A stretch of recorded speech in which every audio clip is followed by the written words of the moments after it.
மனித நிலையை கடந்த உம்மை மகானாக கண்டோம். புனித நிலையை அடைந்த உந்தன் சந்நிதி பணிந்து நின்றோம். அசரீரியாக எம்முடன் பேசும் உமை தொழ வந்தோம். அசரீரியாக எம்முடன் பேசும் உமை தொழ வந்தோம். சொரூபம் மறைத்து அரூபமான ஜோதியாக கண்டோம்.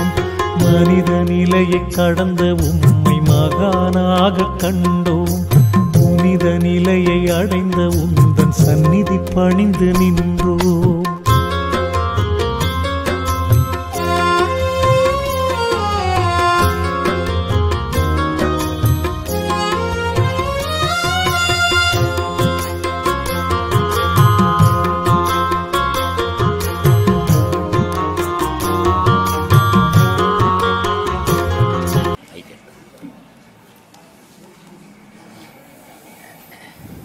நான் கனடாவிலிருந்து வந்திருக்கிறேன். இதுக்கு முன்னாடி 2019 நானும் அம்மாவும் வந்திருந்தோம். முதல்ல 4 உபதேசம் எடுத்திருந்தேன். இப்போ மிகுதி உபதேசம் எடுக்கிறதுக்காக இப்போ வந்திருக்கிறேன். இவ்வளோ காலம் ஐயாவருக்கா பார்க்க முடியுமா, அவரோட பேச முடியுமான்னு நாங்கள் தேடிக்கொண்டிருந்தோம். இப்போ தான் நாள் கிடைச்சிது. ஐயா உபதேசமும் எடுத்துட்டு இருக்கிறேன். இவர் கனடாவிலேருந்து வந்திருக்கிறாரு. இந்த சமாதி கும்பாபிஷேகம் ஆகும்போது இவரும் இவருடைய அம்மாவும் வந்திருந்தாங்க இங்கே. அப்போ உபதேசங்கள் கொடுத்துருந்தாங்க. அதே மாதிரி மலேசியாவில் சிவபாக்கியம்னு ஒரு அம்மா 80 வயசு, அவர் ஃபுல்லாக டாக்டரு, அவரை இட்டுக்கு இங்கே வந்திருந்தாங்க. அவங்களும் 3 ட்ரிப்பு எல்லா உபதேசமும் வாங்கினாங்க. இங்கிலாண்டில் வதனின்றது 4 முறை எல்லா உபதேசமும் வாங்கிச்சு. அது மாதிரி இவர் முதல்ல 4 உபதேசம் வாங்கினார். இப்போ 3 வருஷம் பொறுத்து வந்திருக்கிறாரு. இன்றைக்கி மீதி உபதேசத்தை இந்த 2 நாளில் அவர் தங்கி இந்த உபதேசங்களை பெற்று முழுமை பெறணும். ஒரு மனிதன் இந்த மனித உடல் அமைஞ்சதை இறைவனை அடையிறதுக்காகவே அமைஞ்ச உடல் இது. மற்ற உடல்கள் எல்லாம், அதனால தான் நான் பல வீடியோக்களில் சொல்லிக்கிறேன், உலகத்தில் உள்ள எல்லா ஜீவராசிகளும் குனிஞ்சு நடக்கும், ஆனால் மனிதன் மட்டும் நிமிர்ந்து நடப்பான் உலகத்திலேயே. ஏன் மனிதன் மட்டும்? இவனும் ஒரு ஜீவன் தானேன்னா இவனுக்கு மட்டும்தான் மனம்ன்றது ஒன்று இருக்குது, மற்ற இதிலெல்லாம் உயிர் இருக்குது. அப்போ இந்த மனம் இருக்கிறதால எல்லாத்தையும் அடக்கி ஆள்ற தன்மை இந்த மனிதனுக்கு மட்டும்தான் உண்டு.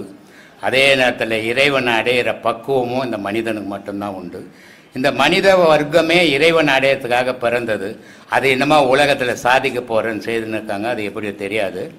ஆனால் என்னை தேடி வரவங்க முழுமையான உபதேசங்களை பெற்று இறைவனுடைய அருள் பெறணும், அதுதான் முக்கியம். அதுக்காக தான் இங்கே உபதேசம் கொடுத்துன்னுக்கிறேன். அதுக்கு இவங்கெல்லாம் நார்வேலேருந்து வந்திருக்காங்க, டென்மார்க்லேருந்து சாந்தி வந்திருக்குது, இவர் கனடாவிலேருந்து இவர் வந்திருக்காரு. அதே மாதிரி இப்போ மலேசியாவிலேருந்து மகாதேவன் வந்திருக்கிறாரு, இன்னொருத்தர் மலேசியாவிலேருந்து வந்திருக்கிறாரு, இன்னொருத்தர் ஒரு 7 பேர் கனடாவிலேருந்து ஒன்றா வந்திருக்காங்க. இவ்வளோ வெளிநாட்டுக்காரெல்லாம் இந்த உபதேசத்தை வாங்கணும், இதை பண்ணணும் அப்படின்ற ஆர்வத்தோடு வராங்க. ஆனால் நம்ம தமிழ்நாட்டில் இருக்கிறவங்க இந்த உபதேசங்களை வாங்குறாங்களே தவிர சீராக செய்ய மாட்டாங்க. அது எனக்கு தெரியுது. இது ரொம்ப வருத்தப்படுங்க. அதை விட உபதேசம் வாங்காமல் இருக்கலாம், அது நல்லது. உபதேசம் வாங்கிட்டு அதை வீணாக்கிட்டா குடும்பம் சின்ன பண்ணமாக மாறும். அது உங்களுக்கே எப்படி கெடுதுன்னு தெரியாது, தெரியாமையே கெட்டு போகும். உபதேசத்துக்குன்னு வராதிங்க. நான் யாரையும் அரசியல் கட்சி இல்லை, இது ஓட்டு போட வேண்டியதில்லை, நான் எலெக்ஷனில் ஜெயிக்க போகிறதில்லை, உங்களுக்காக பேசிங்கிறேன். அதை நீங்கள் பயன்படுத்திக்கங்க இந்த காலகட்டத்தில். இதை தவற விட்டுட்டிங்கன்னா உலகத்தில் நீங்கள் எங்கேயும் எந்த குருக்கிட்டவும் பக்கத்தில் உட்கார முடியாது, எந்த சீடரும் குருவை பார்க்க முடியாது, அப்பாயின்மெண்ட்டு போடணும். அப்படிப்பட்ட உலகம் இது. ஆனால் நான் இங்கே அந்த வேற்றுமையை நினைக்கிறது இல்லை.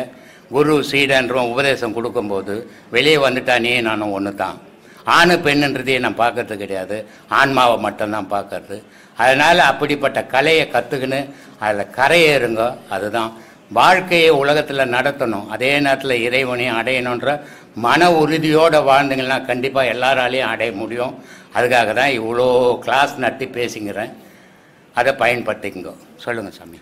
நான் முதல் தடவை வரும்போது என்கிட்ட நிறைய கேள்விகள் இருந்துச்சு. நான் அதுக்கு முன்னாடி பல குருமார்கள்ட்ட எல்லாம் போயிருக்கிறேன். அப்போ ஒவ்வொரு குரு சொல்கிற மாதிரி காவி சட்டை போட்டிருக்கிறேன், ருத்ராட்சம் போட்டிருக்கிறேன், அப்படியே வேற வேற தாயங்கள் எல்லாம் அணிஞ்சிருக்கிறேன். ஐயாட்ட நான் இப்போ வந்தேனோ அன்றைக்கு தான் ஆன்மீகம் என்றா என்னன்னு எனக்கு புரிய வச்சார் ஐயா. அதில் இருந்து தான் நான் கொஞ்சம் கொஞ்சமாக அதெல்லாம் தேவையில்லாததுகள், ஆன்மீகம் என்றால் அதெல்லாம் எனக்குள்ள தேட வேண்டும் என்ற ஒரு எண்ணத்தை, அந்த உறுதியான உள்ளத்தை உருவாக்கியவர், அதை விளங்கப்படுத்தியவர் என்னுடைய குரு. அந்த குருவினுடைய சொற்பொழி கேட்டுக்கொண்டிருக்கும் பொழுது இப்பொழுது எனக்கு எந்த கேள்விகளும் இல்லை. ஏனென்றால் எங்களுக்குள்ளதான் இல்லாம இருக்கு. குரு சொல்லிய எங்களுடைய உபதேசங்களை நாங்கள் சரியான முறையில் செயல்படுத்தி கொண்டு இருக்கும் பொழுது, பயிற்சிகள் செய்து கொண்டிருக்கும் பொழுது எங்களுக்குள்ளேயே மாற்றங்கள் ஏற்படும்.